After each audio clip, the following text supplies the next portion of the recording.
2 weeks ago, you have an attack in the disputed territory of Jammu and Kashmir that India occupies. For 2 weeks, Pakistan says, do an international, a neutral investigation. The world actually asks India to provide evidence on the basis of which their media, in about 7 minutes, the attack took place at 3 p.m. local time. At 3:07 local time, they were blaming Pakistan. So, 2 weeks, the world actually, including the US and others, said, put out the evidence, and then there could be a real conversation about consequences. Not a shred of evidence. And last night, Pakistan has woken up to Indian missile strikes in about 6 different places across the international border, including Pakistan's heartland. And so Pakistan had made it very clear that if any action takes place from India, there is going to be a quid pro quo response. And in the last 12 hours, you've seen that. Multiple Indian planes are down. Indian military brigade headquarters is hit, but no civilian targets, which is very unlike what India has done. In overnight, we've got over a dozen civilian casualties, including children, because they struck heartland of the country. And that's where I think you have to differentiate in a nuclear environment. How can a country that says that they aspire to be a regional power, come out with such callousness and immaturity when they knew that there was going to be a response? Not only that, but in these 2 weeks, India has gone ahead and suspended something called the Indus Water Treaty, which is a World Bank brokered treaty recognized internationally and provides Pakistan all of its water. And the Indians have basically come out and said, we will unilaterally suspend this and thus starve 250 million people of water. What else could be a crime against humanity if it's not that in a nuclear environment? So we sit in a very dangerous place, unfortunately, at the moment. Yeah, and I'll just point out, India is saying that the Pakistani shelling has killed at least 3 civilians in Indian-controlled Kashmir. So, my next question was going to be, is India justified in attacking what it says are targets in Pakistan that it believes are connected with that terror attack? Look, nobody is justified to attack anything in a nuclear environment because you hold in this region 2 billion people, 1.5 billion of those Indians, hostage. So, adults talk, adults want to resolve issues.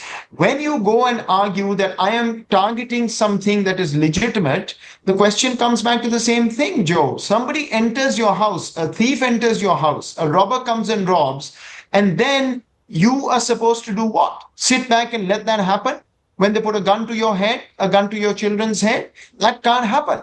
And this argument that we've attacked something in the heartland of Pakistan, millions, hundreds of millions of people, we are a country of 250 million. What are you saying? That in the heartland, in the middle of Pakistan, in cities, we've got terrorists living? This is the conception, this is the image they've presented to the world. But I think the world really needs to wake up and realize India and Pakistan don't have any bilateral escalation control mechanisms. It is the international community that's always come in and told India to back off. And I think it's time that that happens. Otherwise, I can tell you the mood in Pakistan right now is very, very angry. People do not want to take this every 2 years. Think about it. Any country in the world can wake up tomorrow and say, I have no evidence. Something happened in a territory. I am going to react and there will be consequences for somebody I think may be involved. India just had a briefing for foreign diplomats last week in Delhi. And the diplomats who left, there's a New York Times story that says that India is citing the past to attack Pakistan in the present. Is this how nuclear countries should behave? I mean, if Australia or New Zealand were to get up and go at each other because you feel something may have happened from somewhere, what would you think? You would think that the other country is insane. And unfortunately, that's the kind of bully we are dealing with at this point. And so Pakistan is claiming to have shot down 5 Indian fighter jets. Have you seen much evidence of that?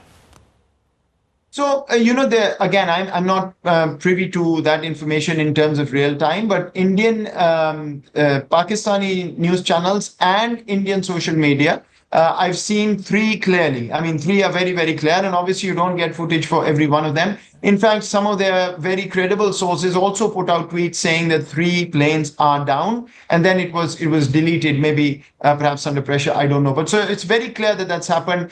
Having been in the government, I can tell you that there's very little surprise between India and Pakistan when it comes to a limited military tit for tat. So the targets are pre-decided. We know exactly what they may do, and what targets Pakistan strikes, I know for a fact, are going to be only ones that are permissible in this kind of exchange. So military targets or targeting things that could again come back and hurt Pakistan if India were to flex its muscle. And India, you mentioned by the way, limited. has also targeted Pakistani dams. You mentioned limited military tit for tat there. But how concerned are you that this is now possibly going to spiral out of control, taking into account the targets that have been hit, the planes that have been apparently brought down?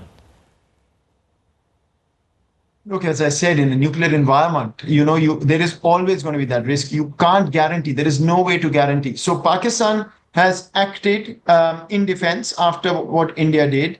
The only sane thing to do is not to escalate this further. So, I hope that India realizes their sense for the past 2 weeks was that we will go in, we will do this, and nothing will happen.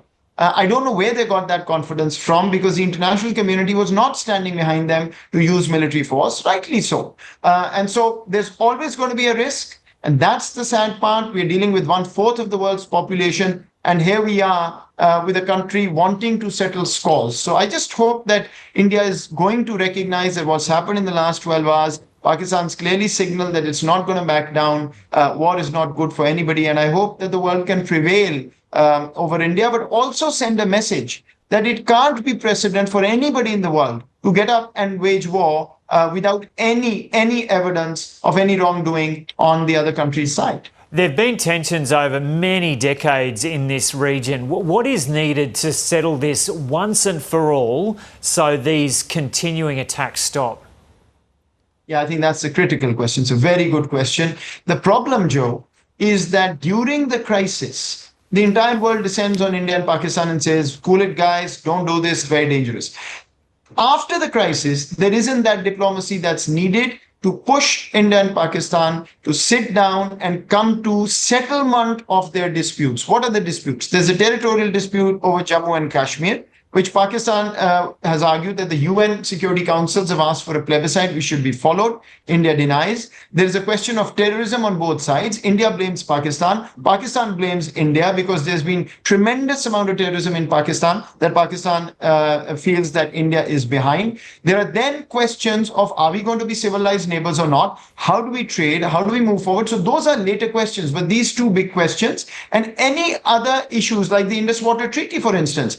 Is India going to become a rogue state, defy international law, and just cut off water for 250 million people? These are conversations. You can't settle these over war. You can't settle these over planes and missiles. So both sides need to sit down, and the world needs to support that process so that there could be a mutual agreement, and we don't end up in this very, very dangerous situation every 6 months, 2 years, and 3 years, which holds everything back. The world looks down in worry, but there's no good that can come out of a war, in my view. So I hope that this time India will agree. Pakistan has offered talks consistently, but India's view is we don't want to talk anymore. And I'll tell you why. India feels under the BJP government, which is a very supremacist Hindutva ideology, it feels that it doesn't want to talk to a Muslim country. It wants to grow and keep Pakistan boxed in and then simply dictate to the region what it wants. That's why, unfortunately, not only Pakistan, but Bangladesh, Sri Lanka, Maldives, everybody's worried with this kind of behavior